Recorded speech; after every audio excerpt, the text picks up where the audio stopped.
through the choral. It's just a wonderful way to sort of interpret all the messages. And you know, what Jesse was saying just before the chorus performed about, you know, how it's important to leave something behind for future generations. I don't know if it struck you, it certainly has struck me that everybody on this stage has been of a generation that did not know Dr. Martin Luther King Jr., you know? Right. He's been dead almost 50 years now. Right. And the performers have gotten like progressively younger as we've gone through the evening, and are about to get a lot younger still, right? So our next performers are in the 7th and 8th grades respectively. Please welcome Ariya and Anjali Blow.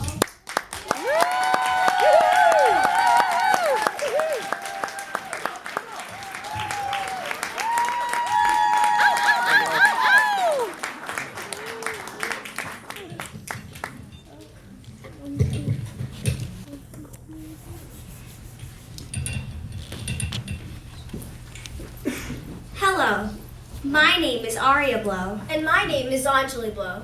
And we are proud members of the Scotch Plains chapter of the New Jersey Orators. This evening, we will be presenting a beautiful symphony of brotherhood, a musical journey in the life of Dr. Martin Luther King Jr. We will be reciting parts of an adapted radio broadcast presented by Terrence McKnight for WNYC in New York City. Mr. McKnight, an accomplished pianist, was also a member of the Morehouse College faculty, where he taught music appreciation and applied piano. Mr. McKnight presented songs Dr. King grew up listening to, music he sang, music that inspired him to begin a movement for equal rights, and music inspired by that movement. Dr. King's speeches were interwoven in this powerful piece. And now, a beautiful symphony of brotherhood, a musical journey in the life of Dr. Martin Luther King Jr. Dr. Martin Luther King was surrounded by music. His father, Martin Luther King Sr., was the pastor of the Ebenezer Baptist Church in Atlanta. His mother, Alberta Christine King, was the church organist and choir director. So from birth, Dr. King heard congregational singing, anthems, freedom songs, and spirituals. At the age of 15, he enrolled in Morehouse College, where he joined the Glee Club. Years later, as he was pursuing his doctorate in systematic theology at Boston University, he met Coretta Scott. She was a graduate student at the New England Conservatory of Music in Boston and wanted to follow in the footsteps of Marian Anderson. Dr. King wooed her with what he knew would win her heart, the concert hall. Dr. King and Coretta Scott were married in 1953. In 1955, Rosa Parks refused to give up her seat on a Montgomery City bus. She was arrested, and that incident incited a 381-day bus boycott. Dr. King was the maestro in organizing that movement, and with the declaration of segregation of buses unconstitutional, Dr. King was launched into the public as the leader of the civil rights movement. Dr. King became close friends with musicians willing to use their art to further the cause. Legendary gospel singer Mahalia Jackson, an icon of the civil rights movement, performed at many rallies Dr. King organized and helped raise bail money for the many times he was arrested. Mahalia Jackson was not only a friend and ally of Dr. King, but one of his favorite singers. As the civil rights struggle continued, Dr. King launched a children's crusade in Birmingham, where up to 959 marchers between the ages of 6 and 16 were arrested. The world watched children being bitten by dogs, a little girl being rolled down the street from the pressure of the fire hose, and heard the children under attack singing an old spiritual, but replacing the words, Amen, Amen, Amen, Amen, Amen, with freedom, freedom, freedom.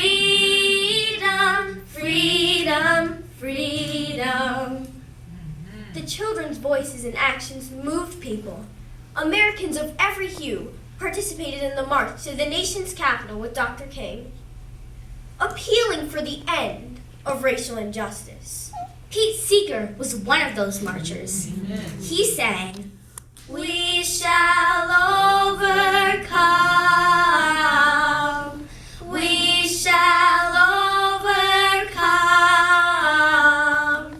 We shall overcome someday."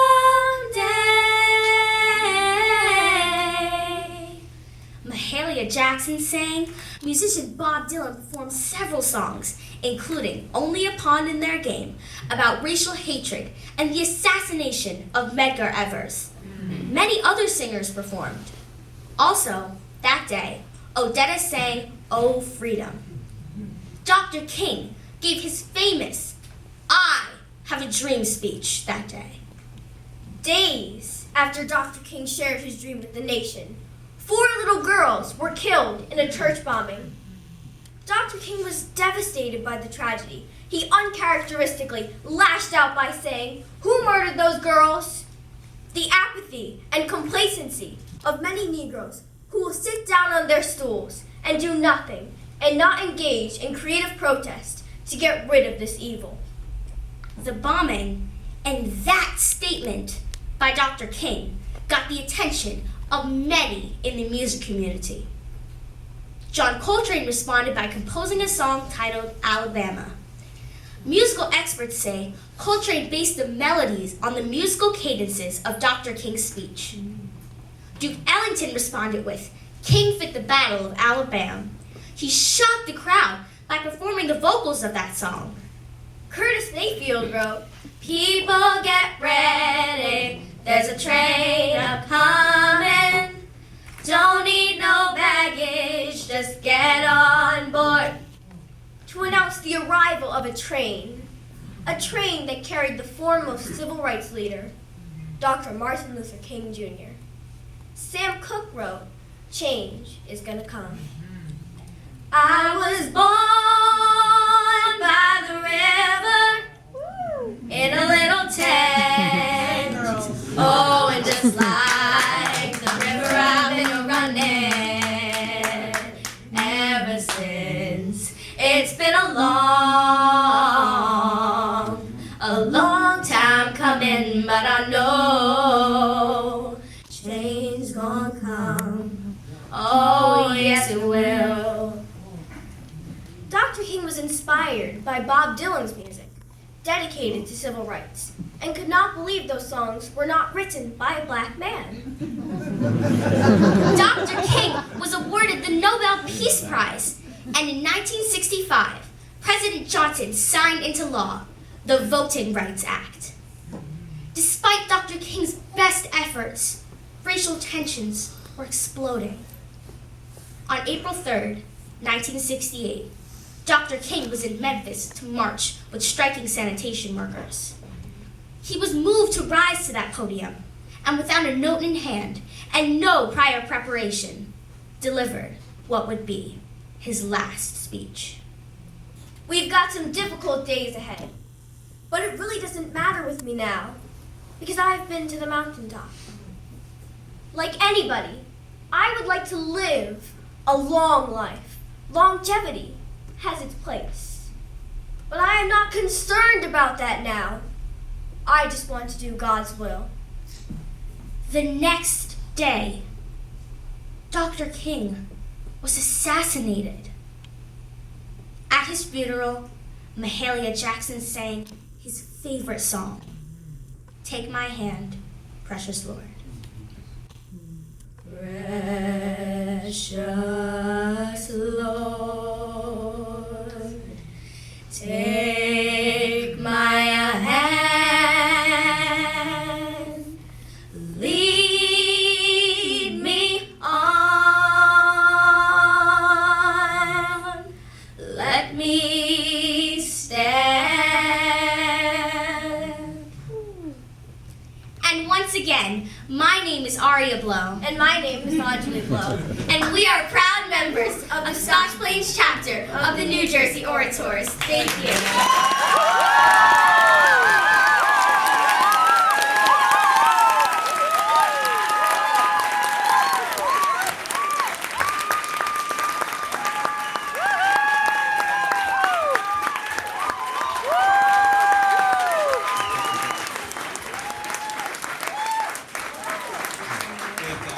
day for the Scotch Plains chapter of the New Jersey Oratory. Big day indeed. So Ariya and Anjali, right? Seventh, and who's in seventh grade? All right, and you're in I clearly was not doing this when I was in seventh grade. So I have to, inspiring beyond words, but what's the inspiration? Tell us about the New Jersey Orators, because this seems like a fantastic program if it produces ladies like you. Well, the New Jersey Orators is a public speaking foundation, and they help children. They help them learn how to public speak, so when they're doing stuff for job interviews or just doing a presentation in class, they know that skill and they can public speak in front of people. So had you guys done this, the Martin Luther King, routine is not the right word I want to say, but the program before, or was that prepared just for today? We have actually done this before. Both of us have done this. We've each done this in our competition. My brother Aiden has also done this too. Yeah, we did this together also. We've done this together before for the Orators, actually for their banquet too. We did this together. Yeah, fantastic. They're gonna be senators. That's Thank you, ladies. Very nice.